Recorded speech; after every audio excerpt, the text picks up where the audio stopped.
Today on the Cost of Living Abroad pod, we meet a Gen Z tech entrepreneur who escaped Florida's chaos and cost of living crisis to build a business and find focus in Vietnam. He was a channel subscriber who reached out before his move, and now he is living his dream. Stick around to the end to hear his story of finding his first apartment, dating, and settling in to Da Nang, Vietnam. Welcome to the Cost of Living Abroad pod. What have the biggest struggles been so far with language? So I'd say that's one of the biggest barriers here is obviously the language barrier, especially where I live because I'm city side in Da Nang. So I live by all the locals. There are really no expats or foreigners living there. So most people speak no English or very little English.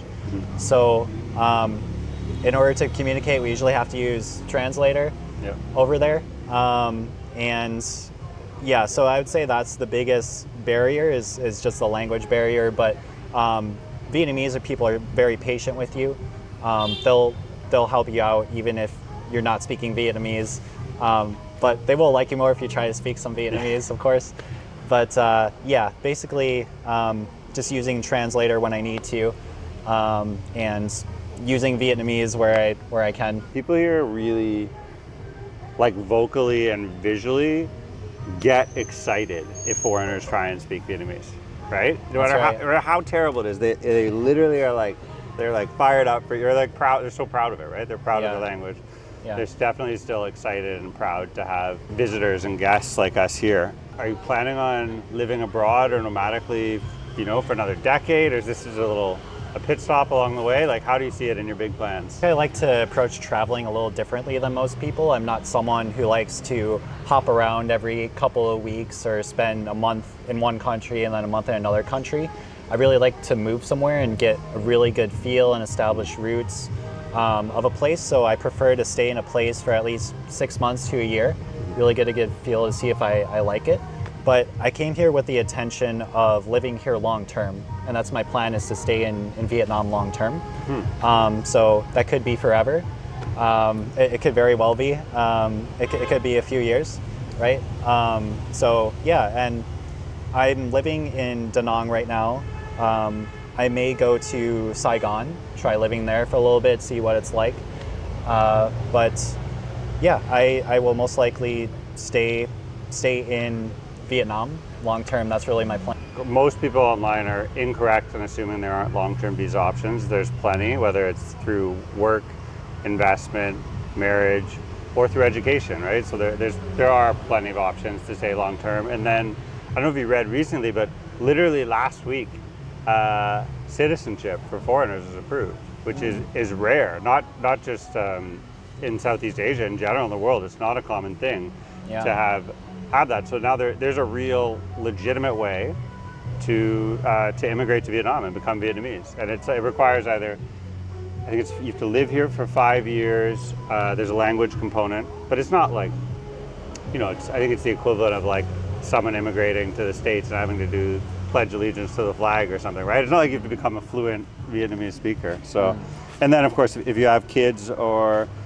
a spouse too. So it's pretty cool, pretty interesting shift. I'm very curious about why you chose to live in Hai Cho, and then I guess we can get into more detail about how it's been afterwards. I love city side Da Nang. I think it's beautiful. I think it's super chill. It's not as like crowded, dense, or intense as most Vietnamese cities. Like, if anything, it almost reminds me in some ways of Dalat, which is like a sort of like mountain retreat city in central Vietnam. You definitely have to go if you haven't been. So what was the motivation to live there? And then how do you think it's been so far? Yeah, it's a good question. So the most important things to me was a quiet place. So I didn't want a lot of street noise or karaoke going on all the time. The other thing that was important to me is a very modern building.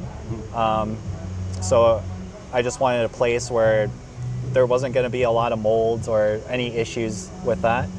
And to be quite honest, I was pretty exhausted from the flight. So I was just happy to take whatever place I felt was good enough, and I didn't want to get stuck in analysis paralysis of having too many options to choose to live. So as soon as I found a place I like, I just went ahead and signed a lease. So I actually only toured 2 different apartments here. The first one just had karaoke right downstairs, so I know that was a no-go for me. And the second one I tried out, I really liked it. I spent a couple of nights there just to get a feel and see what the noise would be like at night, and it was pretty quiet.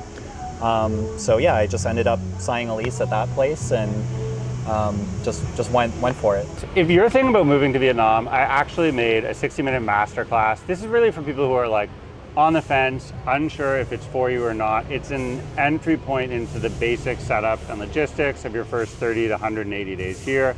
It's linked in the channel description, so you can find it there. So did you post in like Facebook groups? Did you look on ShotTot? Did you directly contact a real estate agent? What was the process? Yeah, so I think I did what most people do, which is just go in the Facebook group for listings in Da Nang. And I just saw some listings I liked there, so I reached out to the agent and got in touch with one who sent me a bunch of different places to choose from. So so I was messaging her before I moved to Vietnam, and then once I got here, I had someone to show me around, show me a couple of places. Man, you really, just by what you're saying, I can tell you did legitimately do all of your research and really do the back end before you came, which is it's so cool to hear, because it's not that it's rare, but I think, and it's kind of my whole pitch, like, well, look, if people watch my content and just use the stuff that's free, that's on the podcast and on my main YouTube channel, amazing, that's beautiful. If I just like help people have better outcomes in their move to Vietnam, that's really all I want. You know, like ultimately, that's what I think the value prop is, right? It's just like, I hope if you watch this stuff, your experience of moving here will be better. And the reason I want to share it is because I moved here and I love it. You know, it's just that simple. It's not like, there's no like deeper stuff in that, but to hear you talk about these things, like having checked for karaoke, checked for mold, like those are such key factors. And then knowing to get in the Facebook groups and actually contacting something before you land. And making friends too. So I was making friends on Facebook before I moved to Vietnam. So as soon as I got here, I had, you know, some people I could reach out to who could kind of show me around, just become my friend, you know, get to know them. If you know what you're looking for, where to live, if you have a pretty good idea about what your budget is, you know where your income's going to come from. And then, the next big thing is sort of like in Maslow's hierarchy, the social part, right? So how did you go about chatting with people, talking to people, getting in touch with people before you got to Vietnam? Yeah, I mean, I didn't do anything special, I guess, or out of the ordinary, just how I'd make friends in the US, did the same thing, just, you know, making conversation, talking to them about what they're interested in, you know, just getting to know them. Yeah. And so did you join like the standard expat groups? Did you look into specialty groups like badminton or like language exchanges or? So the thing that really helped was posting an intro about myself in the expats group, because a lot of people commented on that and were like, yeah, like we have this badminton club, or yeah, we have this entrepreneurial club, you should come join. Oh, yeah. So through that post, I was just able to make a lot of connections and meet a lot of people who have the same shared interest. Nice. And just connect with people that way. Yeah. Yeah. Is that how we met? Did I reply to that post? I think so. I definitely saw something. Yeah. I can't remember what. I definitely saw something you posted and replied to it. Or maybe I reached out to you and I was like, hey, I watch your YouTube videos. I can't remember. Either way, it was definitely through Facebook, for right. sure. Yeah. And the thing about Vietnam is everyone uses Facebook here. Right. And there's so many groups on Facebook, so many, you know, if you're looking for reviews before you go to a place, you can go to Facebook and check it out. So yeah, and it's the marketplace of the country, right? Like everything economic, any kind of exchange is going to happen or can happen on Facebook. Follow-up question. I saw in your like Facebook or Instagram or one of your reels or something today, you were at some kind of, were you like a talk or an event or something this morning? It was an event at a co-working space, basically for entrepreneurs to help them develop better systems to get clients. So basically it was a talk on how to book more calls for your business as a coach, how to do smarter outreach strategy. So it was just a free workshop that the co-working space hosted in Da Nang. Is it called the co-working space? No, it's called Synergy. Synergy. Oh, nice. When I sort of like give a broad, not specific advice, like broad general advice, I'm usually like, find a service department in Antung for a couple weeks, right? The touristy, the expat, where everyone's going to speak English and it's going to be super easy. Find a place there for a week or two. Nothing long term, in your first 30 days. Then look around the city, explore, find what's right for you. Do you find yourself still going to Antung, into the sort of tourist expat zone for social events, for going out at night, for nomad meetups? To be honest, no, but that's just me. I didn't want to be surrounded by just foreigners or expats. I really wanted to be around more local people, and just have that like real Vietnam experience, so to speak. I didn't want to be in a very touristy area.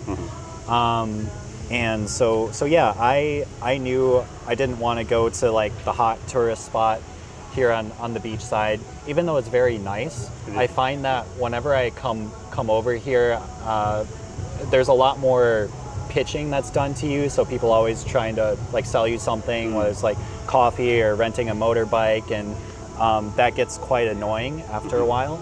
And I don't really experience that living on the city side because it's just all local people. The first 3 months we spent up here, which was not technically in Hoi An Old Town, but it was in An Bang Beach, I found it very frustrating. My wife didn't, right? Her experience as a Vietnamese person moving there was that they knew she was from Saigon and were really friendly and warm and welcoming to her. And we're like, that's so cool that you moved from Saigon to our town. Tell us about it. My experience was like, I really felt the the instant tourist burnout. You've probably done yourself a huge favor in that sense, right? Like a lot of people who are gonna have the classic sort of burnout and last 3 months to 6 months and then never come back.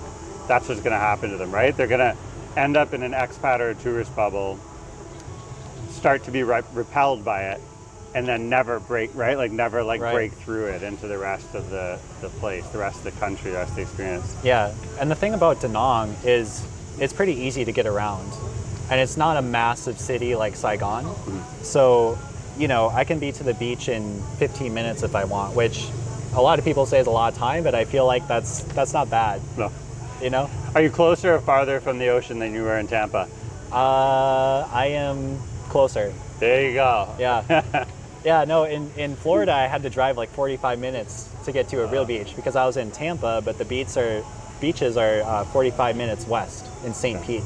What's been the biggest misconception or the thing that people get wrong? Stereotype, whatever. I would say some people told me Vietnam has trash everywhere and it's very dirty.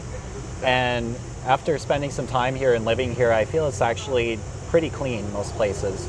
You don't see a ton of trash on the streets, especially in Da Nang. I feel like it's pretty clean overall. How much of Vietnam have you seen in the last 2 months? Have you been able to travel out a bit and see other cities, other places? Since I'm staying here long term, I'm not... Oh my God. Oh wait, man, imagine if we were, should say, we're getting close actually. It's almost 4. Okay. By 4:30 or 5, this street will be loud. Oh yeah. Fucking loud. Okay. Anyways, whatever.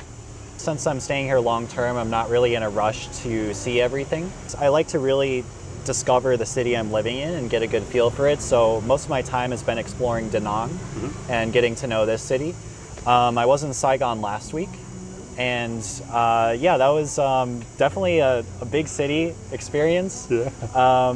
So yeah, a little more dirty, but the English is a lot better there. They're a lot more fluent. Still very friendly people, very welcoming. What do you think about the sort of energy and the feeling of Saigon as an entrepreneur? Do you think that it has more of an appeal to you than a place like Da Nang? Depends more on your personality, and does a busy environment, a chaotic environment fire you up, or does it drain you? And for me, I think overall being in a very busy, fast-paced city would more drain me over time than excite me. Even if there are more people there, more entrepreneurs, I just like to have a more calm, peaceful environment and just have a place where I can be intense with work, but I can be a little more relaxed with my personal life and just driving around the city, just having more nature and spots to unwind. So Yeah, I think it's more a personality thing. It just depends if you want, like, you prefer a faster pace city or you like a little more relaxed, laid back vibe. Yeah, I think that's very astute, man. That's a very wise beyond your years thing to say. Saigon has a very particular energy to it, and it is like intense, high heart rate all the time. Vietnam in general is just high heart rate, like very stimulating. Everywhere you go, even at the billiards places, they'll be playing like this house techno music. Yes. You know, very like intense, like, you know, and you know, of course everyone's caffeinated, so they're always, you know, stimulated. Vietnamese men my age and up consume a massive amount of beer and cigarettes. But sometimes it seems like no one else in the country does, right? Like all of the people under 30, they always seem to drink coffee, bubble tea. I mean, there's some drinking, sure, but not a lot. Yeah. And there's very little cigarette smoking. So these things that sort of get deemed to be like Vietnamese, or like, and statistically like they are, it's really like a portion of the culture, like a faction of it. I don't know, maybe just a single demographic. Yeah. To be honest, just driving around on a motorbike in the streets of Da Nang is enough stimulation for me for the entire day. If you're not used to driving a motorcycle or a motorbike, especially in a foreign country, it's a wild experience. Yeah, very exciting and chaotic. How do you feel like you've changed or grown as a person in your first couple months here? Is this your first time living abroad outside America? Yes, this is my first time moving abroad and living somewhere long term. Beautiful. I would say I just feel more at home here. My soul feels more at home and more at peace. I definitely value a more traditional conservative culture. And that's also one of the reasons why I moved away from the West, is just all the degeneracy that's happening over there. Just, you know, the selfishness of the culture and the companies. I feel more at home because people actually really care about each other and really help each other genuinely. So I think it just feels a little more natural to me, a little more at home, and I can open up and I guess just be more myself here, or the self I want to be, and be that kind of person who also goes out of their way to help other people and care about other people, because it's really appreciated here in Vietnam. The Buddhist background long term and the communist background short term are communal. They're not individual, right? And for whatever reasons, I've only been here 6 years, which is nothing in terms of Vietnam's history. It's just skimming the surface, right? But I really feel that way too. Like, for whatever various cultural precursors have existed, this culture, this place is much more tight-knit and woven together in terms of community, culture, and just group social dynamics are way tighter here. That kind of fraying or falling apart feeling that you feel in the isolation and sort of solipsism at home in the West, it doesn't hit the same way, right? It's one of the things that where the culture shock really just sort of like... Yeah, I would say the obsession of taking pictures everywhere all the time, especially the girls are always, you know, taking photo shoots for like an hour or 2 hours at the same place sometimes. And that's kind of just a little shocking to me, I guess, and not really used to seeing that. Just a very, very high obsession with selfies and picture taking and stuff like that. And even on the beach, it's funny, like I saw a guy with his girl taking pictures of his girlfriend, probably for an hour and a half, holding up the little reflector in one hand and the phone in the other. I haven't seen it as much here, but I think one of the things that will probably really come here soon, that you see a ton of in China, is you'll go to places like, you know, the big sort of vistas or famous views, and there's just like a literal line of people with cameras on tripods with like whatever, you know, obviously we're people with cameras on tripods, so I don't want to like say like I'm not a part of this, but individuals with like their phone on a tripod live streaming for hours, selling or dancing or just talking or whatever. Well, I think a good part of that is Vietnamese seem like they have no social anxiety around doing that, and everyone's just super comfortable with doing their own thing out in public, for stuff like taking pictures, taking videos. I think that's a positive aspect. They're not worried about what will other people think, will they judge me, like that. I think it's very accepted just to have that in the culture. Okay. The whole concept of privacy here is totally different. Oh yeah. If it exists, it's totally different. So yeah. It's not that they don't respect your privacy. They literally don't understand the concept of privacy, personal space. The biggest one is there's no personal space here. In the West, we're used to having our personal space, right? If you get too close, it feels very uncomfortable.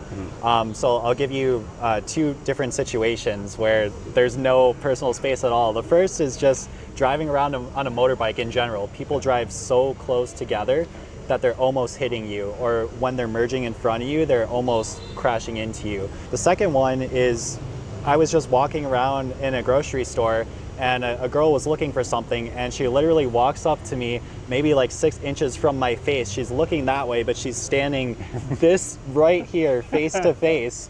And I was just, kind of like, what is going on? Why is she right here?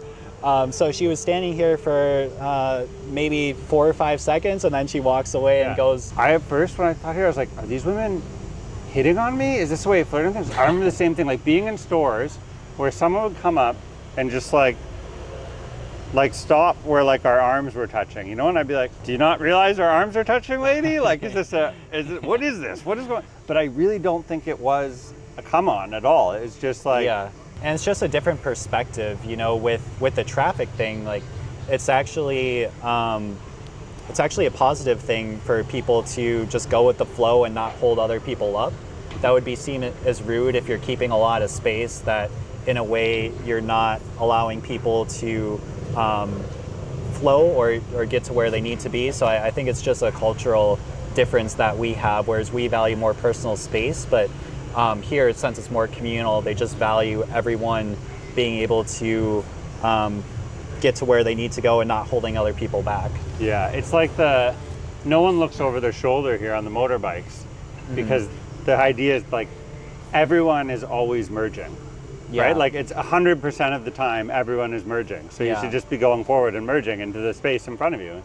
If you're not, you're doing something wrong, right? Yeah. If you're stopping, if you're slowing down, if you're looking over your shoulder, you might feel safe, but you're actually holding them up. Or it's like the horn thing, right? The horn here is a signal that someone is there. They're giving you an oral signal. Hey, I'm here. Not angry, not bad, not road rage, not swearing at you, not aggressive. Yeah. Just this is a signifier that I'm in this place. The visa process, what visa you're on, how it was for you. Did you do it by yourself? Did you just use the e-visa on the government? How'd you get set up? Yeah, so right now I'm just doing the 3-month e-visa. And that's what most tourists end up doing, is they do the 3-month visa, and then every 3 months they do a visa run to another country. So that's my current situation. People get annoyed at me sometimes for saying this, but I think especially your first 180 days, it's the lowest risk, the least friction, the least amount of money, the least amount of time, and it's just hard. Maybe it's hard to accept before you get here that it's not a problem, because in some other places it is. The visa runs aren't a problem. They're okay. It's accepted. And the way the government works here, if it wasn't accepted, they'd tell us, and then it wouldn't be accepted, right? Like, are you going to are you planning on doing any trips or travel? Are you going to go to Malaysia or Bangkok or Chiang Mai or something? So I'm actually planning to go back to the US. To go visit family, bring some stuff with me that I didn't bring on the initial move. Yeah, a lot of people also do a visa run to Bangkok, Thailand, and so they can just even come back the same day if you want to, just do a round trip flight. Dipped your toes into dating yet? Have you been on the dating apps? Have you talked to locals or other expats? Have you just you're pretty recent arrival? Yeah, I'm pretty new here, but I've gone on dates with some girls here, gone out, and I'm more traditional and like to take things slow as well, so I think it's a good match for what I'm looking for and for my energy. But yeah, in general, Vietnamese women, they're more traditional, especially compared to the West. And if you want to date, I think it's very important that you follow their culture. For some women are more open-minded, of course, but I think in general it's really based on still traditional dating, traditional values, that sort of thing. I think people are more conservative, women, but they're also more explicit sometimes about what they want in a relationship. In other words, they'll tell you straight up to your face on date one exactly what they're looking for. Like there's no subtlety about it, right? I haven't had that one yet, the quick I love yous on the first date. That hasn't happened. But yeah, I would say in general, like they're more straightforward with their intentions and what they're looking for. Like you said, if they're looking for a long-term relationship, they're going to make it very clear.